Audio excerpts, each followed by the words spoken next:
What's going on, boys and girls? Welcome back to another Sword of Convallaria video. That's right, we're going to be doing a lot of these, so get ready, strap in for the global release coming July 31st. Now, if you don't know, this game has been in the making for about a year for global. It has been out on Taiwanese and CN servers for quite some time, so we actually get ourselves a little bit of a taste on a proper tier list. Normally, I like to test things before I do these, but we already have enough of the community and players doing this. Plus, I got a chance to finish the entire demo on Steam, so I am super excited about this game, guys. So let's get into a tier list for global. Amazing work by lootandwaifus.com. Put their actual website on the description of the video.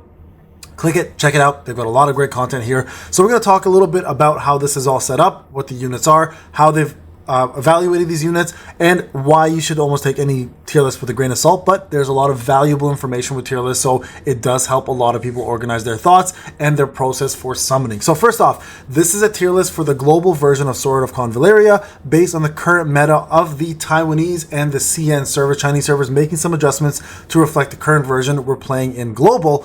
Global will drop with a lot less characters. Obviously, again, this game has been out for a whole year. Keep that in mind. This game has a lot of different strategies and different team compositions you can use to clear content.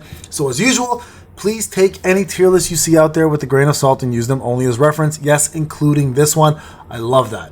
Thank you guys for mentioning that. All tier lists are usually tested and subjective to some extent, but there are so many different ways to get to your route or to your final destination. It doesn't have to be this specific way, but this is a good way to do it, either like at least a proper way to do it if you plan to go this route, okay? Also, please remember this is only SSR units. They are still better than 99% of the SR and low rarity characters. Just because something it's tier 2 doesn't mean your account is bricked. I need to include this, but I must know people will not read and go directly to the check what's tier 0 LMAO.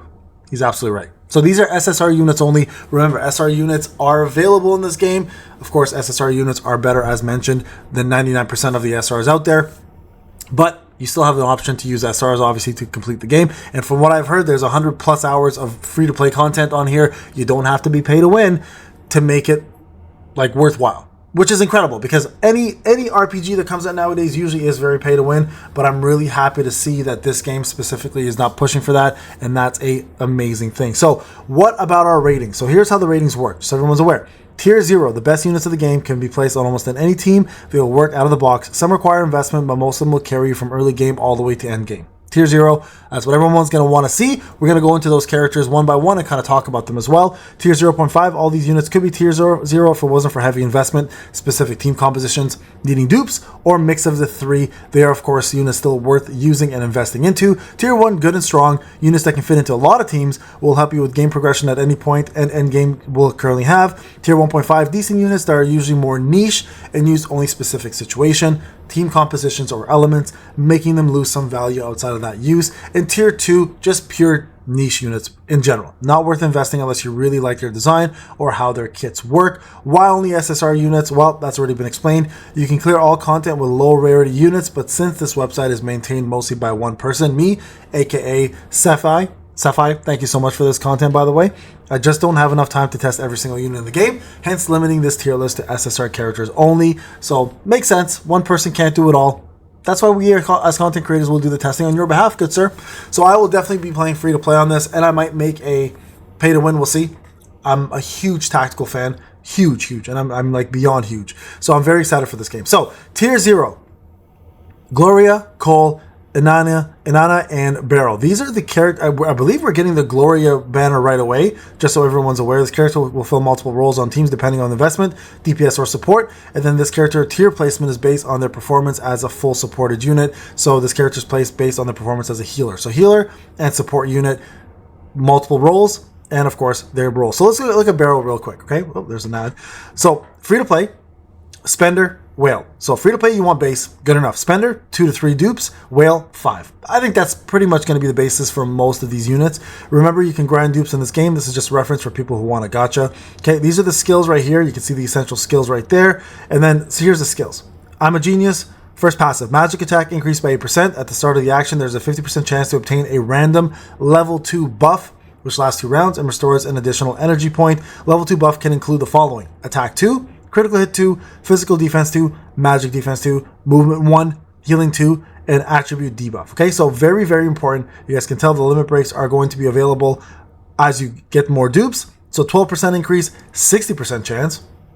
At 3 stars, a 16% chance to 70%. Then magic goes up to 20% to 80%, and then you're going to get 100%, obviously, with 25% magic increase. So you're looking at probably the strongest DPS coming out, which will be Beryl, Mage DPS. So if you're looking to dominate with Mage DPS quality, this is going to be the unit you want. There's the Awakening outfit. Should you reroll for Beryl? Rerolling usually takes a long time, and it's a process most people are not willing to do. If you're like us and still want to reroll, please check our guides to see what the units you should be aiming for. So we're going to check that out as well too. Let's check out this real quick. Okay, so this is the wiki. Let's check the reroll guide real quick. Is this somebody you want to go for? All right. Rerolling is a lot of time consumption that 99 players are not going to say it's not worth it. Reroll methods. Wait for the global Steam client to see if rerolling will be a pain or not. Hopefully it's not. Reroll targets. Here's who you want to go for. Okay, so these are the characters right here. Okay, Gloria is an amazing support unit, pretty decent damage dealer. Her flag mechanics are not hard to grasp and provide everything your team needs when it comes to buffs. Cole's an assassin that keeps spamming his ability as long as he kills enemies. That's who I want right here. His kit is simple, but is rather difficult to master. Beryl's the strongest magic user in the game from day 1 till now, which is crazy. So this is why I was saying she's probably the one that most people are going to go for. And Inanna is the best support healer in the game since day 1. Can give your team an extra turn, summon a guard as fodder to reorganize your units and keep everyone healthy. I would not recommend rerolling for a defender since we get Mathia for free. Or Matha for free. These recommendations are based on global release only. So that's who most people are going to go for. So Beryl. Now, let's talk about Cole. Cole's very important. This is my unit that I want. Free to play base, spender 3, whale 3. These are the skills you want to go for, essential skills. So we'll look at those real quick. So passive skill with jump, when there are no friendly troops within 2 squares, physical attack, critical attack are increased by 5%. When actively attacking the enemy side or rear and defeating it, you can act again, which is a 3 cooldown. So when you kill somebody on the side or rear, you actually get an extra action. There's a 3 cooldown, so you can't keep just spamming it, which is crazy, which would be crazy actually, but it allows you to do that. Jump buff. Jump force is increased by 3 times, can jump over ravines. Reaction means you can move again and again. So I love the assassin class. Personally, you guys can see here, as you guys can see at the end, when you wail, it only has a 1 cooldown. That's where the whales will continuously be able to just continue to get their turns after killing somebody. So Cole is going to be a massive, massive part of DPS. Love without the mask, by the way. It looks incredible. I kind of wish it was always without the mask. So Cole is a big, big part of the game. And then Gloria here is going to be a massive one too. So free to play base, spender 3, whales 5. Okay, so this is kind of the character you want if you want an all-arounder. DPS and support, okay? So limit break increases attack by 5%. When losing the raise the flag aura, gains 2 potential stimulations for 2 rounds. When the battle starts, automatically uses Holy Spear skill, raise the flag, and gains raise the flag aura. So this is what they do, okay?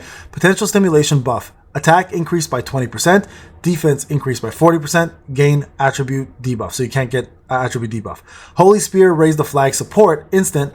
All friendly troops within 3 grids of the caster gain 1 move, 2 speed for 2 rounds, and the caster gains raise the flag aura. And raise the flag aura increases the attack and defense attributes of any friendly player within 3 grids of itself by 12%, cannot be dispelled. Insane buffs. Literally one of the best buffers in the game still. So you might want to consider, if you want an all-arounder that will pretty much amplify your entire team and make everybody good, that's who you want to go for. And then lastly, we have the best support and healer in the game. Again, base 3-5, pretty much throughout the entire place. You guys can see passive skill, Iris Pearl. At the start of battle, summon a Princess Guard. At the end of the action, heal the lowest HP ally within 3 grids of range. The healing amount is 20% of the magic attack value of her, and obtain a random level 1 buff. We talked about the level 1 buffs. One lower than the level 2s, obviously, for Beryl, but still nonetheless pretty damn good. But as you increase, you guys can see here, the level 2 buffs will start occurring, and on top of that, at A5, the Princess Guard attack and defense attributes are increased by 15%, and the skill Princess Guard can be used additional 2 more times per battle. This summons a Princess Guard to fight for you, essentially a minion to keep you going, and the heals are pretty damn strong. So here's the Awakening, and then that's essentially it. So those are the 4 major units that people are going to want to vie for. Am I going to reroll? Probably not. Who do I want? I want Cole, because I love myself assassins. I'm all about assassins, bro. It's Cole or Beryl, or actually, you know what? I take that back. It's Cole or Gloria. Beryl is okay, like in terms of playstyle. I've never been a fan of mages. I love mages, but I hate them at the same time. So I don't usually like to play with them, but I know how OP they are. power destruction, best DPS in the game, but I do like the style of an assassin because I do like a challenge, so I do want to have Cole over anybody else. Let me know in the comment sections what you guys are looking for. Again, thank you for Loot and Waifus, specifically the author Sapphire, for putting this all together. This is Payne. Thank you for watching. I'll see you guys in the next one.